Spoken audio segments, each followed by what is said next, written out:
Hi friends, ನಾನಿವತ್ತು ಮಾವಿನಕಾಯಿ ಗುಳಂಬ ಮಾಡ್ತಾ ಇದ್ದೀನಿ. 3 ಹಸಿ ಮಾವಿನಕಾಯಿ ತೊಗೊಂಡಿದ್ದೀನಿ. ಚೆನ್ನಾಗಿ ವಾಶ್ ಮಾಡಿಬಿಟ್ಟು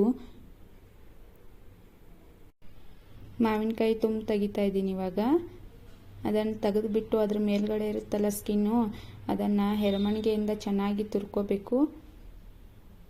ಆ ಸ್ಕಿನ್ನು ರಫ್ ಆಗಿರುತ್ತೆ, ಚೆನ್ನಾಗಿ ಕುದಿಯಲ್ಲ ಅದು. ಇದನ್ನು ವರ್ಷಾನುಗಟ್ಟಲೆ ಇಟ್ಟು ತಿನ್ಬೋದು ಮಾವಿನಕಾಯಿ ಗುಳಂಬು. ಅದರಲ್ಲಿ ನೀರು ಹಾಕಬಾರ್ದು, ನೀರು ಹಾಕಿದರೆ ಹಾಳಾಗಿಬಿಡುತ್ತೆ ಬೇಗ. ಇವಾಗ ಮಾವಿನಕಾಯಿ ಸೀಸನ್ ಅಲ್ವಾ, ಇವಾಗಲೇ ಗುಳಂಬು ಮಾಡಿಬಿಟ್ಟು ಇಟ್ಕೊಂಡ್ರೆ ವರ್ಷಾನುಗಟ್ಟಲೆ ತಿನ್ಬೋದು. ನೋಡಿ, ಮೇಲ್ಗಡೆ ಸ್ಕಿನ್ ಎಲ್ಲ ತೆಗೆದುಬಿಟ್ಟು ಈ ಥರ ತುರ್ಕೋಬೇಕು. ಇದನ್ನು ಬಿಳಿ ಬಟ್ಟೆಯಲ್ಲಿ ಹಾಕಿಬಿಟ್ಟು ಚೆನ್ನಾಗಿ ಹುಳಿ ರಸ ಇರುತ್ತಲ್ಲ ಅದನ್ನು ಹಿಂಡಿ ತೆಗಿಬೇಕು. ಆಮೇಲೆ ಅದನ್ನೆಲ್ಲ ಒಂದು ಕಡಾಯಿಲಿ ಹಾಕಿಬಿಟ್ಟು 1 ಟೇಬಲ್ ಸ್ಪೂನ್ ತುಪ್ಪ ಹಾಕಿಬಿಟ್ಟು ಚೆನ್ನಾಗಿ ಹುರ್ಕೋಬೇಕು. ಒಂದು 10 ನಿಮಿಷ ಇಲ್ಲ ಅಂದರೆ 5 ನಿಮಿಷ ಚೆನ್ನಾಗಿ ಹುರ್ಕೋಬೇಕು. ಅದನ್ನ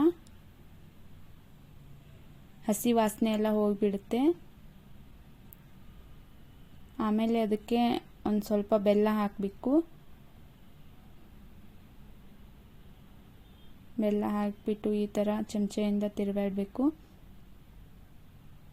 ಅದು ಬೆಲ್ಲ ಮತ್ತು ಮಾವಿನಕಾಯಿದು ಹುರಿದು ಇಟ್ಕೊಂಡಿರ್ತೀವಲ್ಲ ಅದು ಮಿಕ್ಸಪ್ ಆಗುತ್ತೆ, ಚೆನ್ನಾಗಿ ಈ ಥರ ಕಲರಲ್ಲಿ ಬರುತ್ತೆ.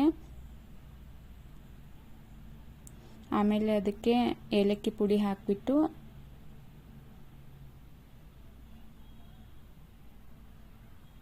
ಚೆನ್ನಾಗಿ ಮಿಕ್ಸಪ್ ಮಾಡಬೇಕು. ಇವಾಗ ಮಾವಿನಕಾಯಿ ಗುಳಂಬ ರೆಡಿ ಆಯಿತು. ಒಂದು ಡಬ್ಬಿಲಿ ಸ್ಟೋರ್ ಮಾಡಿ ಇಟ್ಕೋಬೋದು, 1 ವರ್ಷದವರೆಗೂ ತಿನ್ಬೋದು.